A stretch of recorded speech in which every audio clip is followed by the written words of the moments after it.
On November 15th, 2024, Valve celebrated the 20th anniversary of Half-Life 2 in nearly the best possible way, releasing archival footage of different eras of development, including, for those that study the development history, the Holy Grail, SIGGRAPH 2000, along with the original Valve recorded demos of E3 2002, which was canceled, and E3 2003. It is apparent that these demos were recorded on an era-accurate build of the game that Valve still had in their archives. These recordings were recent, however, they're technically incomplete. Because at E3 2003, these demonstrations were given in a booth. This booth had a narrator reading from a pre-written script in order to give context as to what the attendees were seeing. The issue is the only known recordings of this narration is from a camcorder from 2003 and has been sitting on YouTube in some form or another for over 16 years. Now, everybody has likely seen the recording where Greg Coomer, marketing guy at Valve Software, gave the narration. This is the video where the legendary "Can it run on my 486" comment came from. But there is a less known version narrated by Gabe Newell. However, the sound quality for both is abysmal.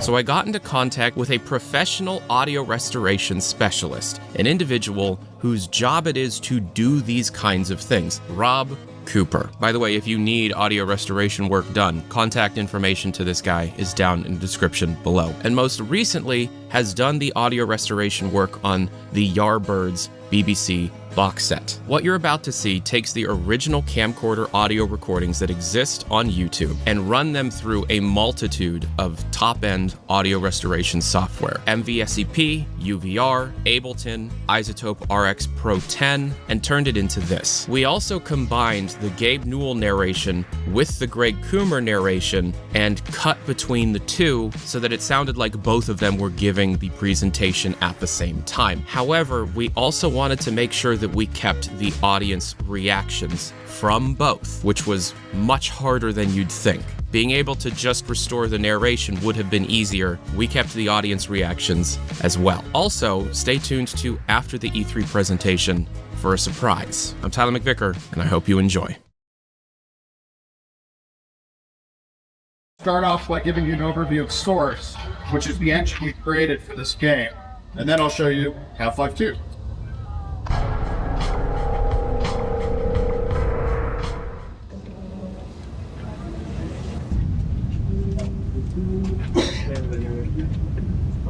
It's been 5 years.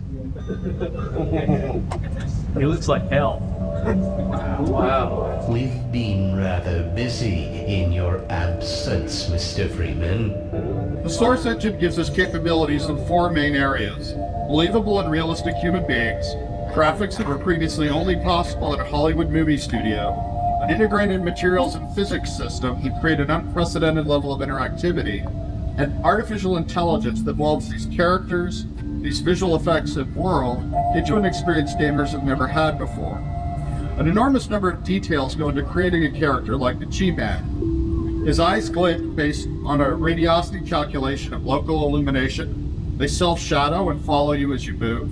He has 40 separate muscles in his face, and his emotions are based on a taxonomy of facial expression created by Dr. Paul Ekman, a research psychiatrist at the University of California. The same system that gives him emotions also gives him a voice. Pay attention, Mr. Freeman. I'm only going to say this once. Source's capabilities are completely language independent, so it's just as easy for him to speak in Chinese as it is in English. 那么，看来我们是没有合作的机会了。 This character technology gives us a broad palette, emotional palette to draw on. You will hate your enemies and you will fear for your friends. And perhaps, you'll even discover feelings you never had before.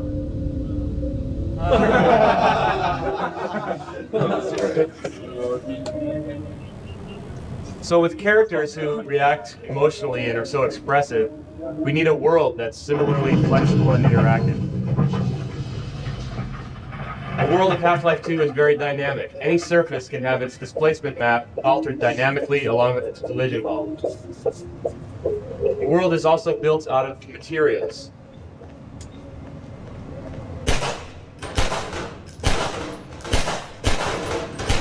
So if something looks like wood, then it sounds like wood, scrapes like wood, floats like it, and if you shoot it, it'll fragment like wood.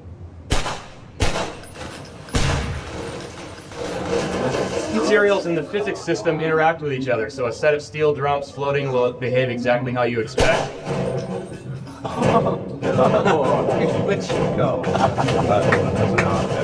Didn't think this would be complete without a giant pachinko machine.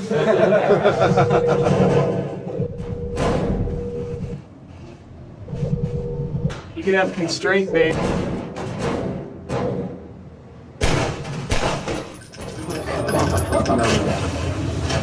have flexible models interacting with complex surfaces. There's no limitation on the complexity of those interactions. So it's this level of believable and consistent interactivity that opens the door to a wide variety of new gameplay mechanics. This will run on my 486.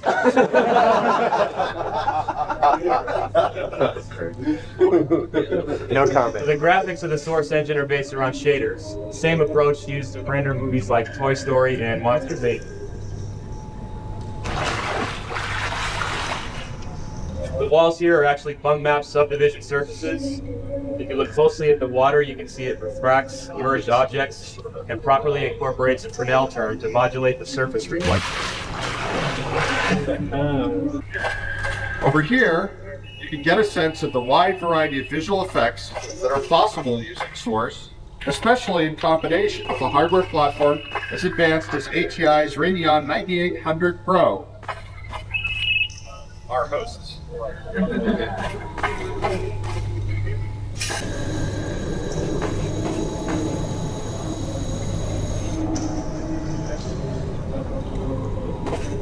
There aren't any arbitrary restrictions in Source on how you can use these effects. For example, you can take one of them, apply them to a human character, effectively building them out of water.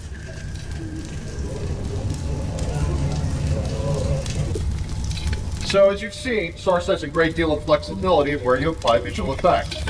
Source also gives us complete control over the inputs and outputs of the system. You can use this flexibility in some very interesting and surprising ways.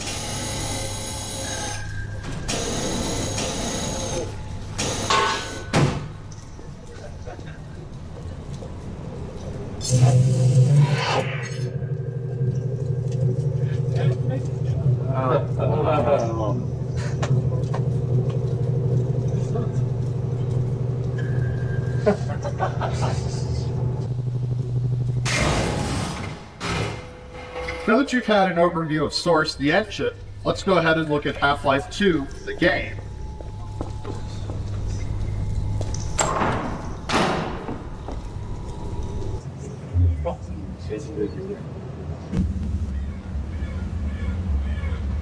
Here's the stuff you won't get on your 486.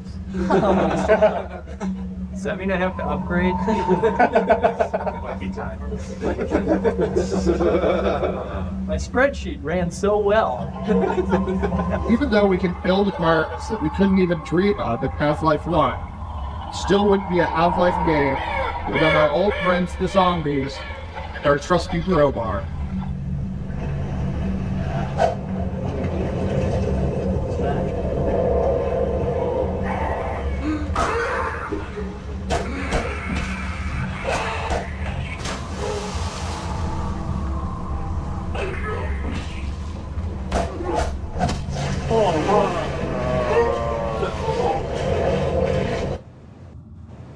This next segment will introduce you to Alex, one of your friends in Half-Life 2, and reintroduce Dr. Piner, one of the scientists from Black Mesa. Gordon? Gordon, snap out of it. You're staring at me again. Warming up nicely. Are you sure you don't want me to swap out the polarizer? That's not necessary here. Just checking for potential modular interference in the interstices. Conditions could hardly be more ideal. Huh, I hope so. I'm sorry, Gordon. I can't help thinking that this isn't going to work. We should have listened to my father and done it his way. It's just, this is the first time I've had any hope of really striking back at the Combine. And now we're sitting ducks unless we can get this thing running. Come on, Dr. Kleiner, is it gonna work or not? No, there's nothing to be nervous about. Let's see. Massless field flux should self-limit, and I've clamped the manifold parameters to CY base, LG orbifold, the Oh, do be careful. We should just cut our losses and... Listen. Scanners. That's it. We gotta get moving. Here, Gordon. Take this. Let's get out of here. It's too late. Run!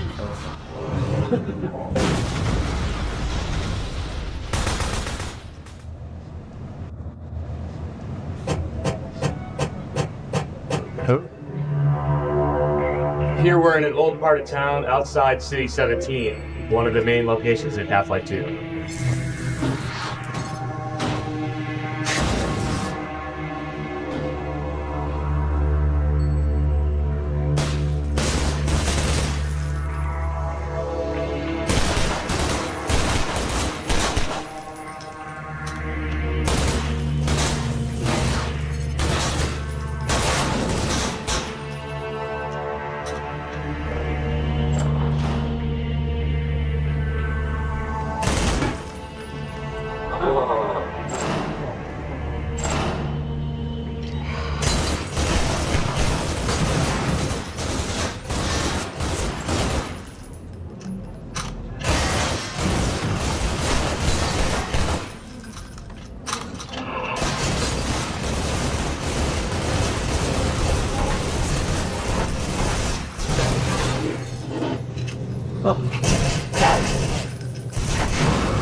This part of town has been booby-trapped by a friend of yours named Father Grigori, who's kind of a survivalist monk. He's left traps all over the place for you to make use of.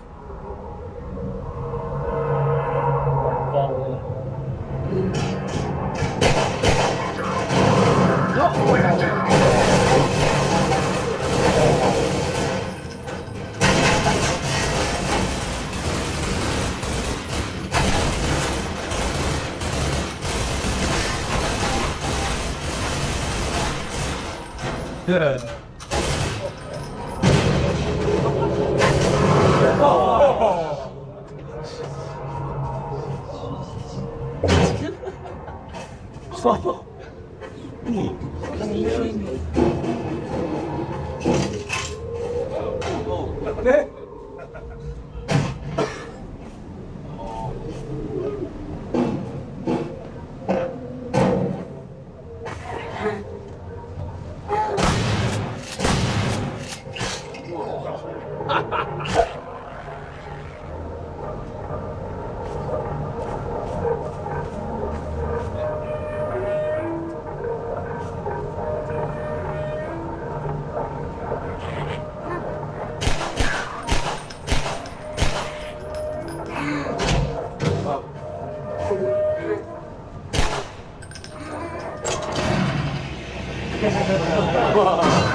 At this point, combat forces have driven you underground in the City 17 sewer.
keeping you?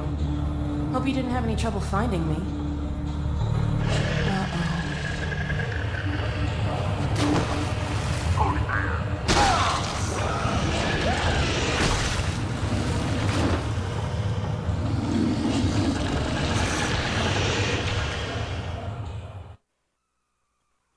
In Half-Life 2, you're rarely alone, so you'll see a demonstration of the team AI.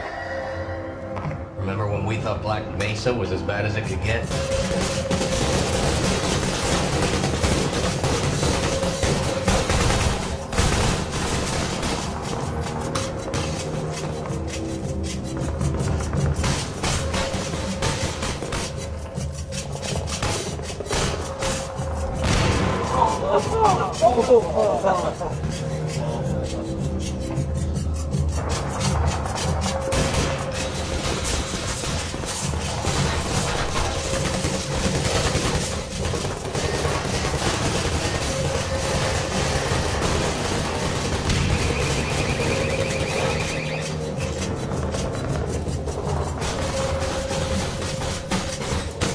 Cover me, Gordon.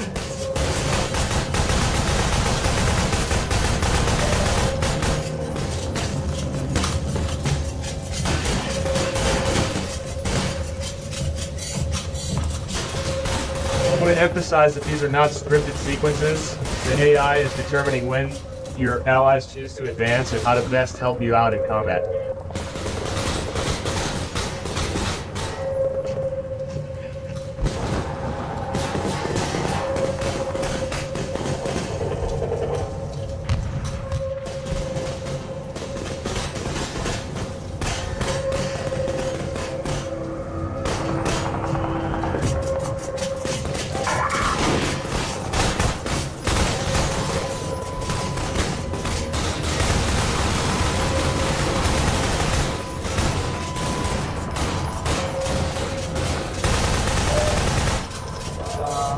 Wow.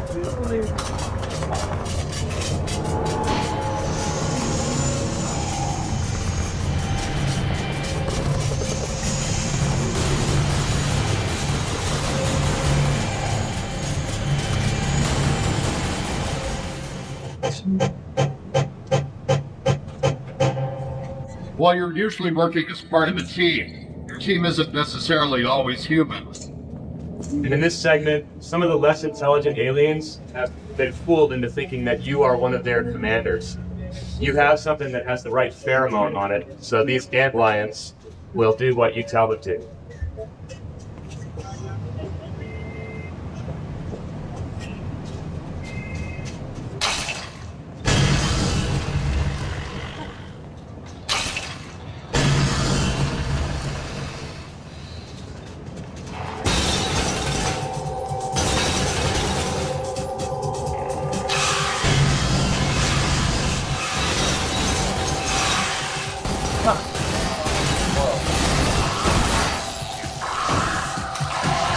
Except for business.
There are quite a few wide open outdoor areas in Half-Life 2. And the combination of the physics system and the terrain system make for some pretty interesting gameplay.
In this last sequence, you'll get a look at the citadel at the center of the alien Combine.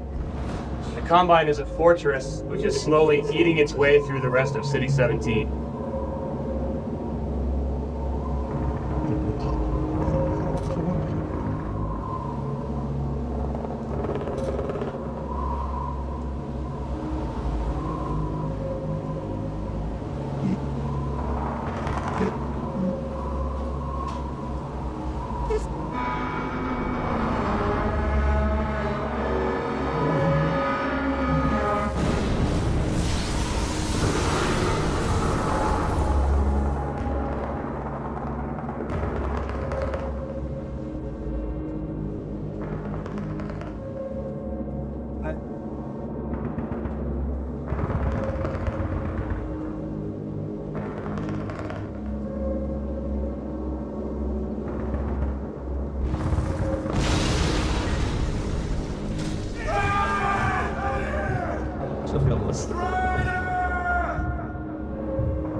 You.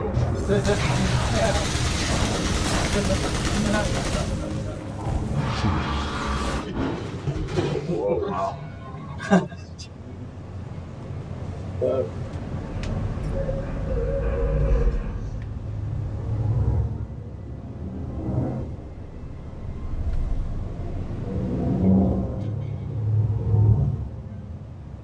Well, well, isn't this just like old times?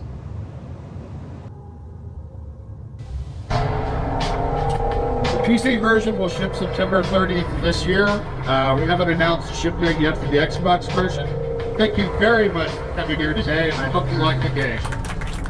So presentations like this don't come together quickly. Valve actually worked on and refined this presentation for a year and a half. Of course, some of the 2002 demos were released on YouTube, and we'll talk about those another day. But because of the 2003 leak and the Worldcraft map pack that leaked alongside the main build, we have a lot of the in-development versions of these demonstrations, meaning prototypes of a convention showcase of a prototype. And I'm not going to go through all of them, but I will show you one of my favorites.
If you're at all interested in a deeper exploration of the development of the E3 presentation, let me know in the comment section below. If there's any other topics you'd like to see me explore through the development of Valve's past products, also let me know. If you are at all interested in keeping up what's going on right now, my Discord invite link is down in the description below. I am very active on there and I talk about whatever I'm working on there. If you'd like to support videos like this, get your name in the credits, get to see them early once in a while, check out my Patreon page, also down in the description below. And once again, huge thanks to Rob Cooper, audio restoration extraordinaire. Contact information for this guy if you at all need audio restoration services is also down in the description below. I'm Tyler McVicker, the Passionate Gamer. Thank you so much for watching, and I will see you next time. Peace and hair grease. Adios.